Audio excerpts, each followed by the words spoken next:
Discovery Kids, it's really, really real. Today on Mystery Hunters, we're on the trail of supernatural creatures. One predicts death. The other warns of disaster. I'm going to Ireland to hear the scream of the Banshee. When she screams, people who hear her say someone they know dies. I heard this awful sound, which I knew wasn't a human sound.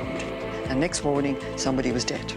I'm headed to West Virginia, where people have reported seeing a terrifying part man, part bird. I'm going in there to check it out. Whoa, what was that?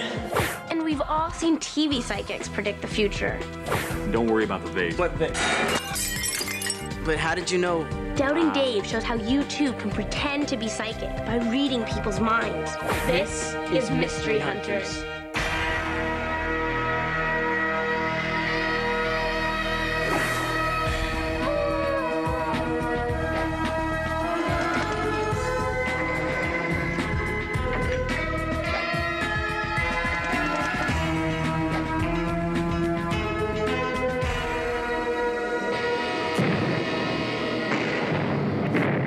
I'm going to Ireland to investigate a very special type of ghost. She's rarely seen, but her cry strikes the fear of death in people who hear her.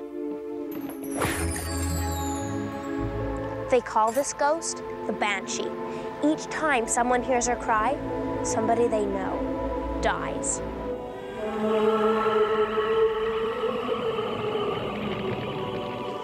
The most famous Banshee sighting happened right here on the cliffs of Cragley more than 1,000 years ago. High King of Ireland, Brian Boru, had brought his army to fight the Vikings. The night before the battle, he heard a strange cry. An old woman appeared to him, crying and washing blood-stained clothes. The next morning, King Brian Boru was discovered in his tent, dead. The Banshee is one of Ireland's best-known legends. But if it's only a legend, then why do people all across the country still hear her cry? It happened just around this part of the house. I would have been about 17 at the time. Pat Hurley said she heard the Banshee's wail. That is when I heard this awful sound, which I knew wasn't a human sound.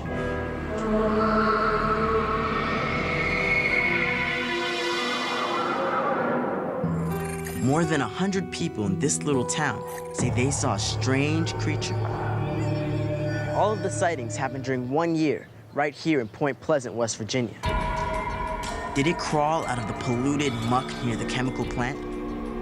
Or did it come down from the sky like some kind of alien?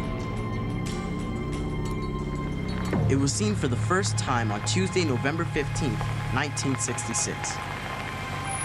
Two young couples were driving along this road when the creature appeared.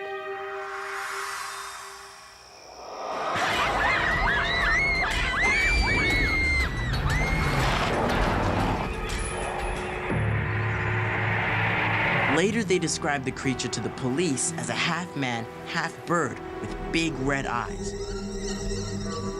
Their story made the local newspaper the next day. After that, more and more people said they saw the creature. It seemed to be showing up everywhere, and it wasn't shy. I could hear the flopping of the huge wingspan, you know, and I thought that it was just going to pick me up and fly away with me. I thought my life has ended. People started calling it the Mothman after a character from a comic book. Can you tell me where you saw it? In the TNT area. The TNT area. There used to be a weapons factory here. Toxic chemicals from the old factory still contaminate the mud in the swamps. Could chemicals have turned an ordinary bird into some kind of monster? This is where Marcella Bennett saw the creature. Let's see if he's still hanging around. Scary Saturday Night Sleepover will be back on Discovery Kids. Saturday Night Sleepover is back on Discovery Kids.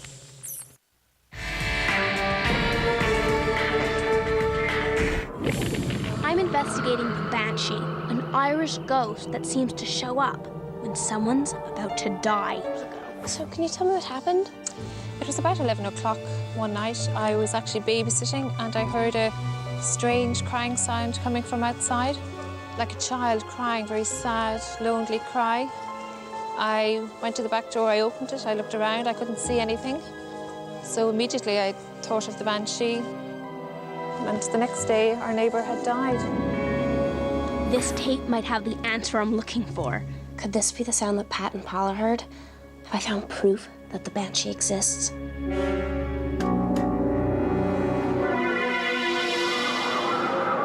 I'm down at the old chemical plant here in West Virginia, looking for a creature they call the Mothman. There it is, the entrance to one of the bunkers where chemicals are stored. I'm going in there to check it out. It's supposed to be like around where she saw it. It said she saw them around one of these bunkers, so. I don't see anything yet. Is there anybody in here? If somebody really wanted to, they could definitely hide out here. I don't like this. Like something. Whoa. What was that? I guess that was just me. I must have kicked something.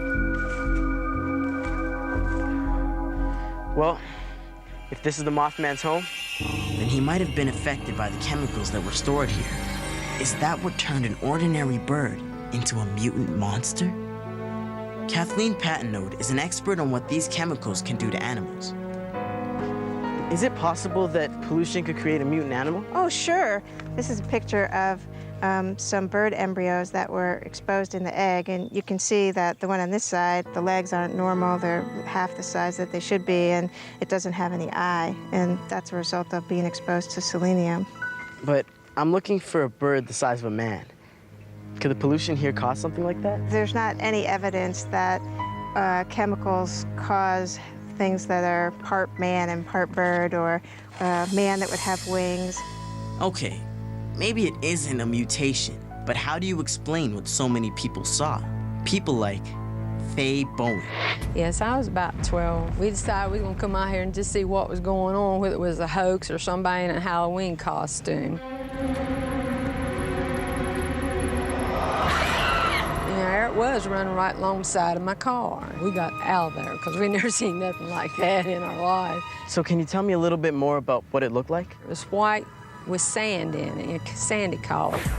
Jordan Wan is an artist who can draw a picture of something based on people's description of it.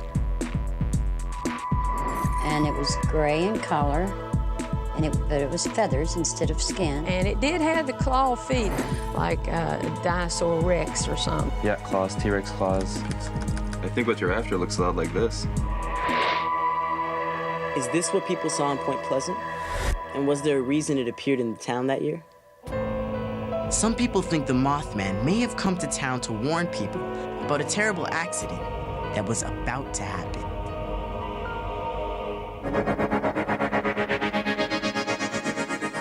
Hi, we've got a great email today from 12-year-old Irina Harrison of Bradford, England. But first...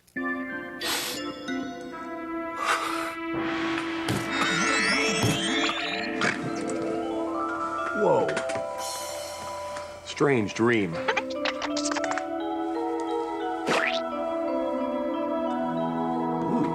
If you think that was weird, get a load of this email I got from 12-year-old Irina Harrison of Bradford, England. She had a dream that freaked her out, too.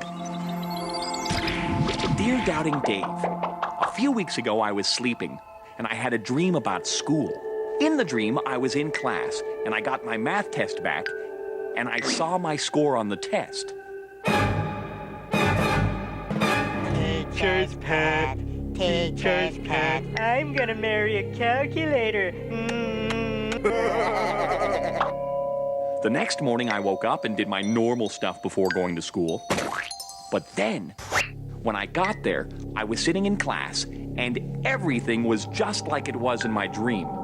I even got the same score on my math test. Teacher's pet. Am I psychic? Well, Irina, some people call the kind of dream you had a precognitive dream. Can't seem to find that carrot. Oh, hi, Dave. Hey, Wiggles. I'm looking for my carrot. There are supposedly two kinds of precognitive dreams. The kind where you see something in your future you can change, and the kind where you see something you can't. Let's start with the kind you can.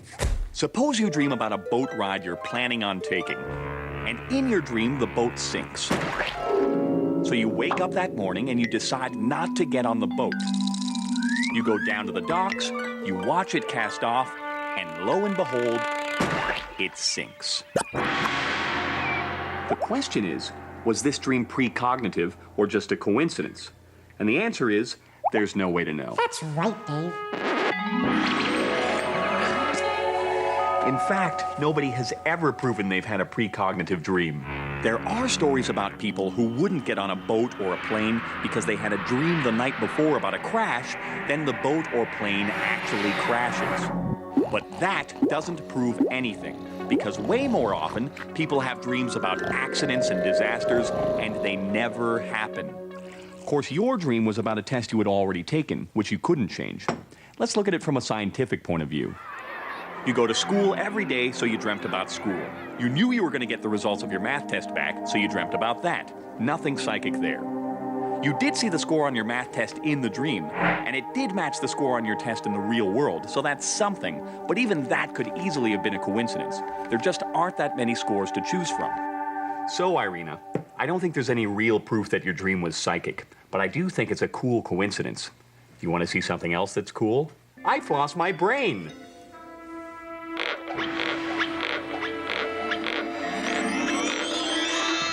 Whoa, what a weird dream about Dave.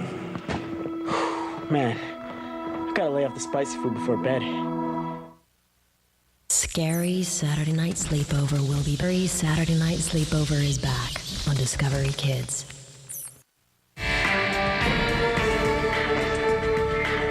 Over 100 people in Point Pleasant, West Virginia, reported seeing a strange creature. They called it the Mothman. Was there a reason that the creature appeared at that particular time? Here's an old picture of Point Pleasant. Wait a minute, there's a bridge in it that isn't there anymore. There it is, December 16th, 1967. The Silver Bridge in Point Pleasant collapsed, and 47 people died. The first time the creature showed up was exactly 13 months before the bridge collapsed. After the accident, he was never seen again. Is it possible the Mothman was trying to warn people in Point Pleasant about the bridge? Or did it cause the tragic collapse? Richard Fields is an engineer. Some people believe that the Mothman is responsible for the collapse of the Silver Bridge. What do you think? Well, I don't think that that's what happened at all. On that night in '67, this bridge filled up with cars. It was so heavy with cars that night that a piece called an eye-bar cracked. This piece broke off. This eye-bar fell. Then this pin came loose, and that whole side of the bridge was now free to begin to fall. Once one piece falls off, the whole thing falls apart. It's the weakest link that caused the failure.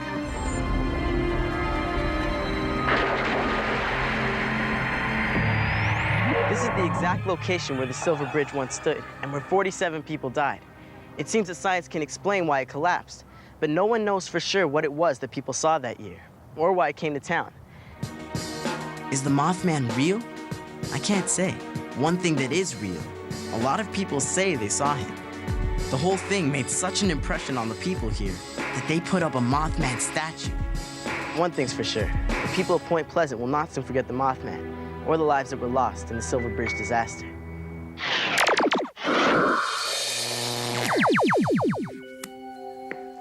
Doubting Dave? Hey, Raya, I'll be right with you. And don't worry about the vase. What vase? Sorry. I said don't worry about it. But how did you know?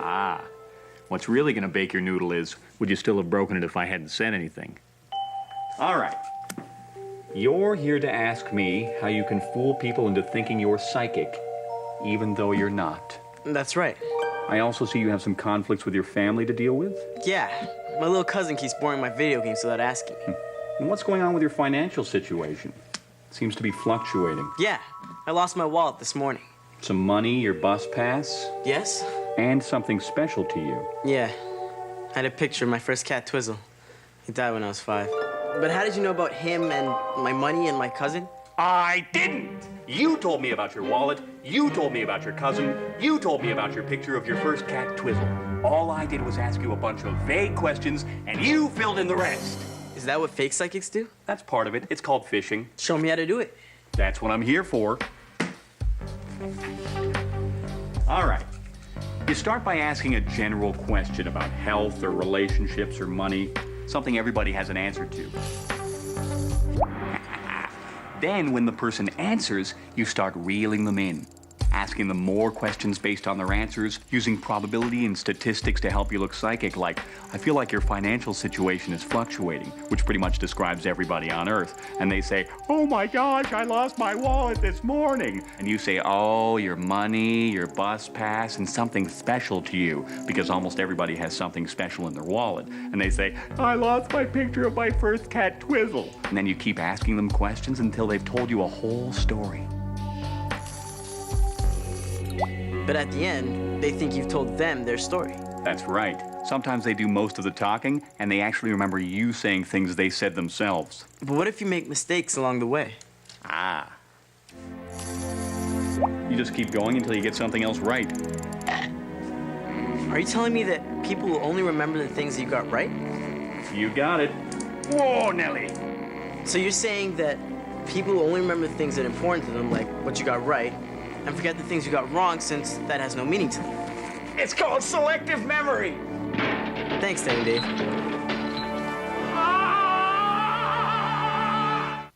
Scary Saturday night sleepover is back on Discovery Kids.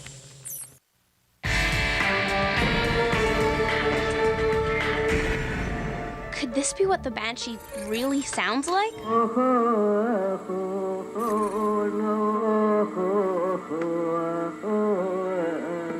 Professor Patricia Lysock is an expert on the Banshee. This is her tape. Is this a recording of a Banshee? No, this is a recording made by a woman who might cry at a funeral. But people said that the cry of the Banshee was a bit like that. I've spoken to hundreds of people, and they will tell you the cry was heard, and next morning, somebody was dead. Do you believe in the Banshee? People have told me they've heard the Banshee and that somebody died. I don't disbelieve them. It seems like people are definitely hearing cries in the night. But are they really coming from the Banshee? Or could something else out there be making those eerie sounds? Chris Wilson thinks so. He's an expert on birds and their calls. Now that's the barn owl's call. It's pretty creepy, but do you think people could be mistaking it for the Banshee's cry? Why not? It's a really strange noise, as you can hear. But in fact, there is another sound that I'd like you to listen to. That's creepy, isn't it? It's pretty weird. Well, that's actually a Manx shearwater, and they are just over there on the island. That's just across the water from where Pat Hurley heard the Banshee. Is it possible that this is what you've heard?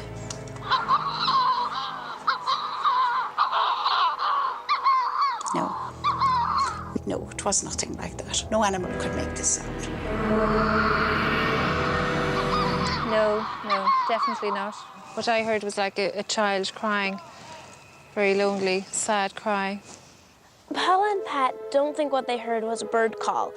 I wonder what else could be causing those sounds and why. After Paula and Pat heard those sounds, somebody died. Maybe there's a reason that people hear strange noises and think it's a Banshee. Maybe they have a reason to want to believe in the Banshee. Remember, she is crying for the person who is dying, and what she's doing is she's telling everyone in the community, there is someone in your community dying.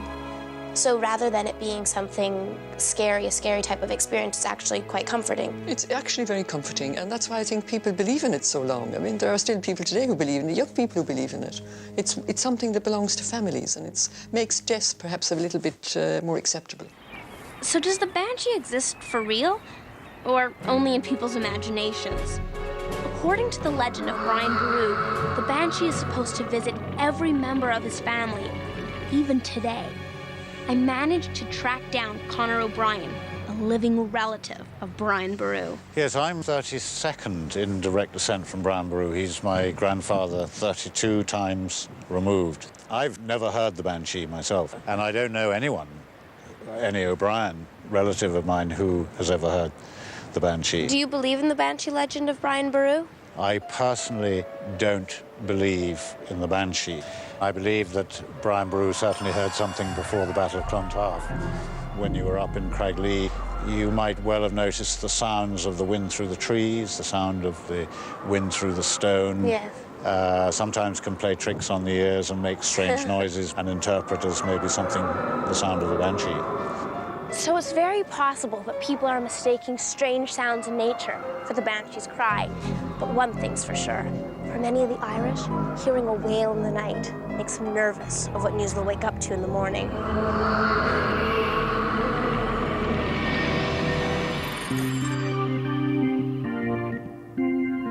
Hey, maybe after someone dies, people think of the Banshee legend. Then they remember a sound from the night before, like that owl or a cat. And they convince themselves that it must have been the Banshee. Yeah, it could be.